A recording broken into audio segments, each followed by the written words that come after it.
I don't even know how to make this video. The situation is so freaking weird. Alyssa Mercante is hellbent on trying to ruin my life. And while that might sound ridiculous on the surface, as you'll see from this video, it is actually what's happening. Alyssa Mercante has reached out to my wife on her private social media account, searched her out, which, I mean, to me, this is insanity. I've had a couple people over the years, I've been doing YouTube upwards of, 8 years now? And a couple times over the course of that time frame, I've had a couple weirdos, strangers on the internet that have kind of stalked me, contacted people in my life and things like that. It's taking things a little too far. But never have I ever, in my entire life, had someone who works for a quote-unquote professional news organization like Kotaku, and I know I can't even say that with a straight face, but someone who works professionally in journal, I can't even do it. Someone who works at Kotaku, who has their name on their Twitter account, is proactively contacting my wife. And that right there is so out of bounds that I was just stunned, shaking, in frustration, in anger, in fear. Like, it's just so many emotions that run through you when something like this happens. Because for so long, the gaming community is a tight-knit group of people that kind of get each other's backs and try to do the right thing, especially on social media. If someone's out of line, people will pile on and be like, whoa, bro, you're way out of line with that, and we have some fun with it. But you don't go to the lengths of contacting family members and reaching out to them and trying to manipulate their mindset on their significant other. It's just so freaking weird. I can't even mentally grasp it, nor should I be able to, because I'm logical. I'm not broken like she is. She is a mess of a human being, and that's readily apparent as she's made it quite clear via plenty of tweets and the way she's covered articles one-sided for such a long time, and still, as of this moment, has a job at Kotaku, which that really blows my mind. And after this situation, I would like to think that changes. JT. If you're new to the channel, which there are a lot of people checking the channel out now thanks to Grums retweeting this and it just catching fire on social media because of just how ridiculous the situation is, I want to say welcome and thank you for coming to the channel. I try my best here to give both sides of a story to the viewer, and I let you make up your mind at the end of the day, which ironically kind of fits perfectly with this situation right now and why I also am not a big fan of Kotaku because of how they handle their situations with their one-sided storytelling.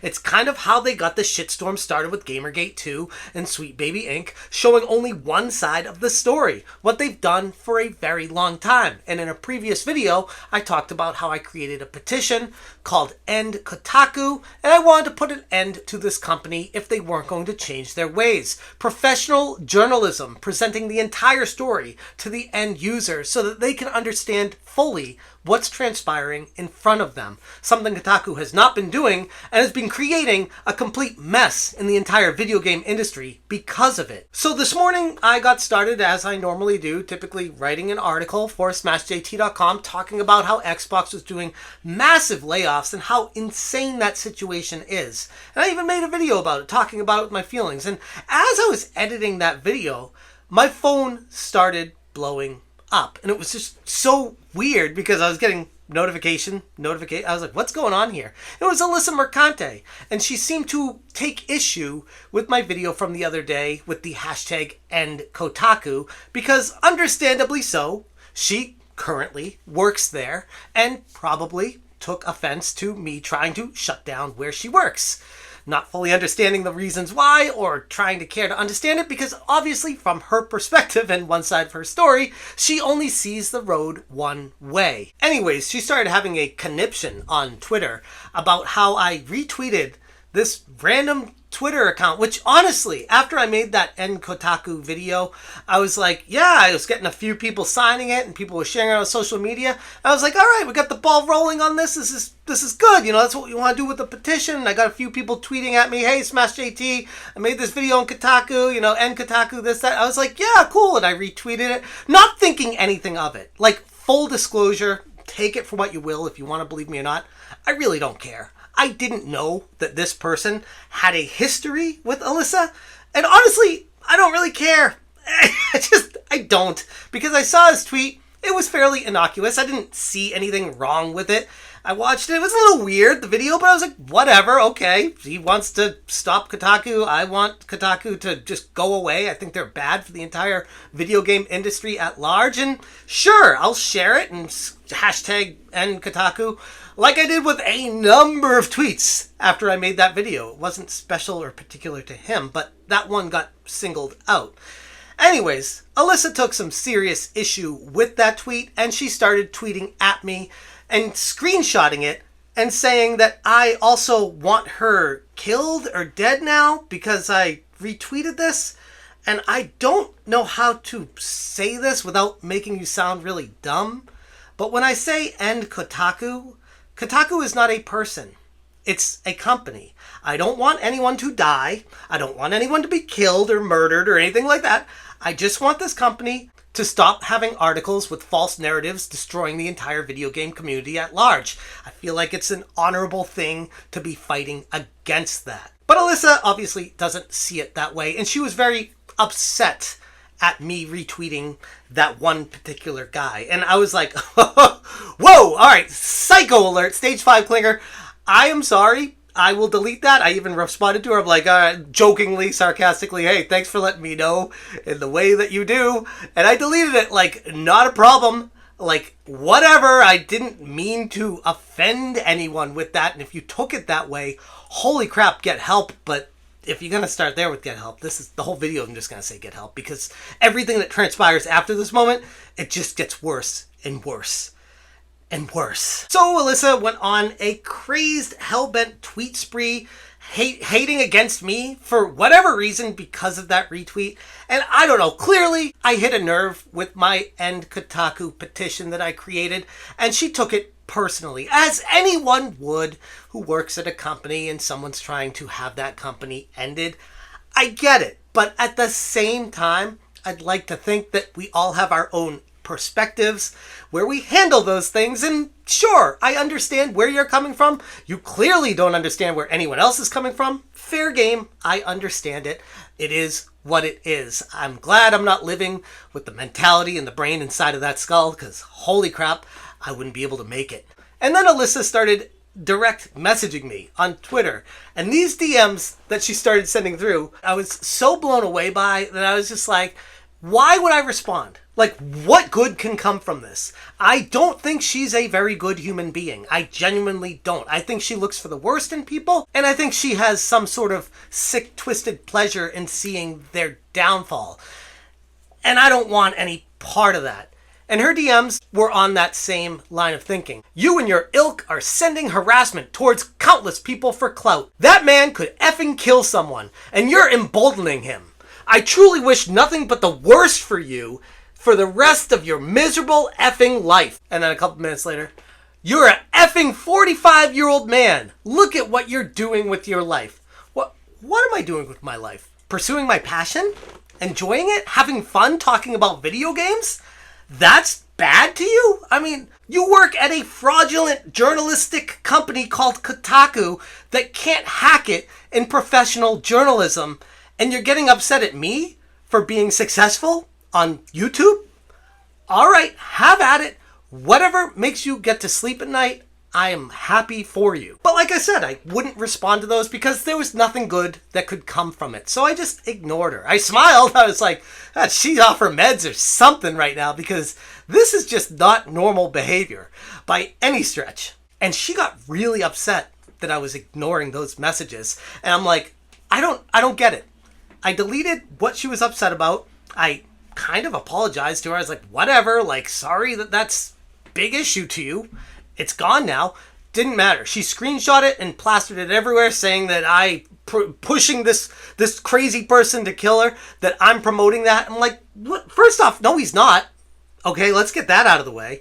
But secondly, if he was, why would I do that? Like, that's so absurd that I can't even make sense of it. And holy crap, I keep saying I can't make sense of that, but that's everything with this situation with this person. It's nonsensical. It's someone who's logical like me would go insane trying to make sense of their logic. Or lack thereof. And because I wasn't responding to her, Alyssa decided to contact my wife. Anyway, I found your wife's Facebook and asked what she thinks about the husband of her children harassing women online and laughing when they share that someone they're supporting has been threatening to kill them for weeks. Wait, I mean, as a journalist, that is so poorly written that it's comical.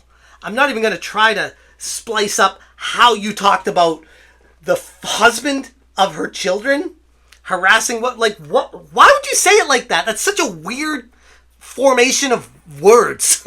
It's so strange to me. And I read that, I'm like, no way she actually did it. And not only that, but that she announced it on Twitter.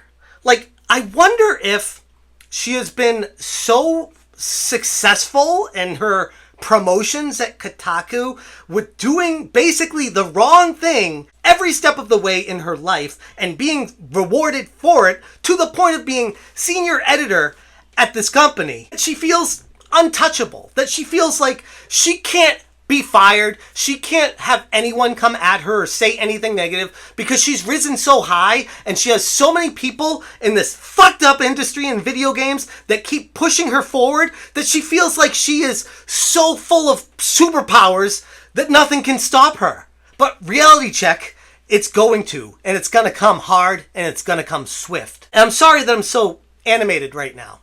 But if you're married out there, if someone reaches out to your significant other and contacts them for something like this, I'd like to think you'd be just as pissed off, if not more so, than me right now. Alyssa said to my wife, "Hi, I'm reaching out because I just want you to be aware of the fact that your husband and father of your children is sending heaps of harassment towards women, myself included, and other folks on social media over video games. He's writing articles about me, making videos about me, and even made a petition about me." All right, again, let's start with the end of this. You are not Kotaku. You are an employee of said company. You are not Kotaku, Alyssa.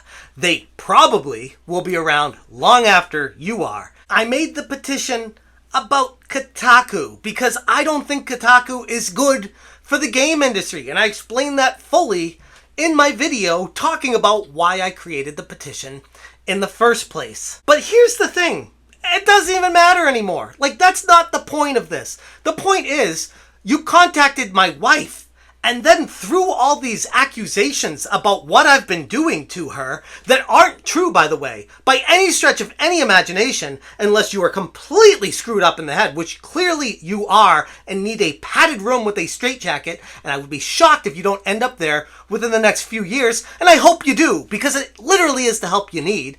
But you reached out to my wife, throwing these accusations out there, making her be like, what the hell is this? Like, my wife was like super confused about it when I talked to her. I'm like, look, yeah, that's a can of worms. You don't want to try to open it. She's a former sex worker turned quote unquote journalist, hiding behind the veil of journalism. Ultimately, she's an activist that doesn't really have very much intelligence. And this is how she tries to win conversations, because she's not smart enough to do anything else. She's writing articles about me, making videos about me, even made a petition. First off, the articles I've written about you have been completely factual, showing facts, evidence, the entire storyline of what's transpired, with a little bit of my opinion sprinkled throughout the entire thing, but I show the full story, something you have no idea how to do when you cover a situation. And obviously you think it's biased against you because you can't face the truth that you are a horrible, horrible human being. But she continues. Today, he shared a post from a man who has been threatening to execute me in virtual reality. Jesus, have you ever been teabagged in Halo? First off, it's a video game. This is the problem.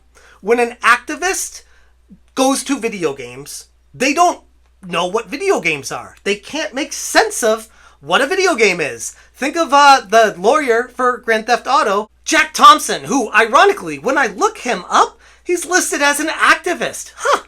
Interesting how that's the case for him, too. It's not about reality with these people. It's about an agenda they're trying to accomplish by any means possible. And this is proof of that. Reaching out to someone's wife, trying to destroy their relationship because she is getting completely owned with facts. A man who has photoshopped himself pointing guns at me and blood on my face. Oh my God, the humanity. I can't believe it. Like, you're getting offended at someone who's photoshopping you and you're making yourself a public figure. Like, do you not understand the consequences of being a public figure at a public-facing organization, putting your face out there? Literally, there are like nude pictures of you that you have no issue showing off, and you literally put green screens behind you, telling people that you want them to do this to you, and then when they do it, you cry! What the fuck is wrong with you? When I pointed this out to your husband, he deleted his post.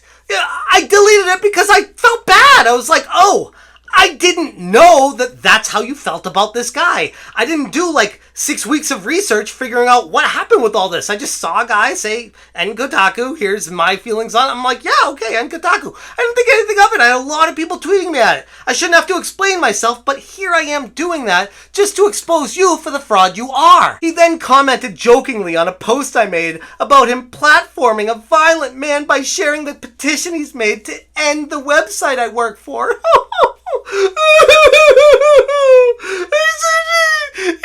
Tell your man not to be like that to me. He's so mean. This is like, I can't. I'm like, I started this video off like so angry and shaking. I'm reading this. I'm like, it's like beyond pathetic. You are an embarrassment to not just the video game industry, but life in general. You are just pathetic. This is just funny. And you thought that would be the end of it, but no, it continues. I can't speak to the nature of your relationship. What the why do you even, how dare you? Like, first off, how fucking dare you? Don't you ever do that to someone. Like, I don't care how angry you get, how mad you get. You don't go into someone's DMs of their wife and talk about, oh, I don't know what the status of your relationship is. What if my wife and I weren't on good terms? What if we were going through a rocky patch right now and this came through to her and then it really pushed things over the edge and you get some sort of sick gratification out of that? Like, do you understand the ramifications for doing this? Like, that's how bad this is. It'd be one thing if you're like a nobody on the internet, we just laugh it off. But you are like literally a face to an organization. And this is just so horrific that I don't even know how to even talk about it. I can't speak to the nature of your relationship or what kind of father he is, but I certainly wouldn't want my partner harassing women online over video games and platforming the people that are threatening to kill them. It seems like something he shouldn't be so invested in at his age. Have a good one. As if Kotaku's reputation wasn't soiled enough, we have a situation where literally one of their leads over there, the person up top in their editing department, is contacting a YouTuber's wife and telling them that the person that they're married to is not a good person. Like, what planet are we on? How does that even happen? I mean, I get it, like I said, from a random nobody out there, but from Alyssa Mercante, like, holy shit, this is unreal. Employing someone who engages in this kind of conduct reflects poorly on the outlet's commitment to integrity and professional boundaries. If they're allowing this kind of behavior to be out there, it speaks volumes for the type of company Kotaku is. And I know people are always hearing that, being like, yeah, well, that's what Kotaku is, you know. It's like, no, you shouldn't be okay with that. That's why Kotaku needs to end. This kind of behavior is unacceptable in the video game industry. We need to be propping each other up, not knocking each other down. We need to be telling people what's important in the games, what's fun about the games, not trying to show a one-sided picture of Sweet Baby Inc. and trying to destroy a narrative because they have to make sure that their friends still have a job in the industry when they're unqualified to be doing the work that they're doing. It's crucial for media organizations to uphold these higher ethical standards to maintain the trust and respect from their audiences. These incidents call for a reevaluation of the values and guidelines that Kotaku even started with and enforces in the first place, ensuring that the staff represents not just the principles of respect, professionalism, but also decorum that should be at the core of any journalistic enterprise. Her decision to come after me and involve my wife and kids went way over the, like, I'm talking space shuttle, supersonic speed over the line. There's not even, you almost can't see it. It went so fast. It was insane. I'm out of what I can say about this. But that's the information that transpired. That's the situation that I got put into today. And I gotta be honest, like, if something doesn't happen to Kotaku internally to adjust this, I don't know what to say about how the game industry is just completely deteriorating, rotting from the inside out. This is Exhibit A of that. Point to this and be like, that's why the video game industry is laughed at. That's why people hate each other. That's why everyone is always fighting with each other. Because they have journalists, they have activists cosplaying as journalists over at Kotaku, trying to get their narrative out there, their agenda, that whatever woke perspective they're trying to push this narrative on the audience that reads it. And then people are like, oh, you're not getting the full story. Here's the full story. And that's why their take is, oh my God, that person's horrible. And then infighting, and then more clicks and more attention. And maybe Kotaku knows this. Maybe that's why they've been able to survive the landscape of online internet culture, because controversy breeds clicks, and that's what they do best. As bad as they are at it, it seems to be working, which is exactly why we need to end Kotaku. So I'm going to leave this video at, if you haven't already, check out the change.org petition. I will put a link to the Smash JT article with all of the screenshots and everything, because trust me, if she hasn't already, they're going to be deleted, or she's going to put her account on private, or she's going to run and hide, because that's what they always do every time stuff like this happens. And all the information is on that smashjt.com article. I will link it in the description below. Thank you guys again for the support. I've had a ton of kind words and people backing me up, and it means a ton. It genuinely does, because this, I'm going to be honest, it was a mentally anguishing day. Like, I was exhausted mentally from just how insane this really was. And there's a lot of really good people in the community, and I shouldn't let negativity or messed up brains of some of these people to knock me off a normal path of life. And I thank you guys for the support for that. I'm going to leave it there. Thank you guys so much for watching. And as always, you stay smashing. Smash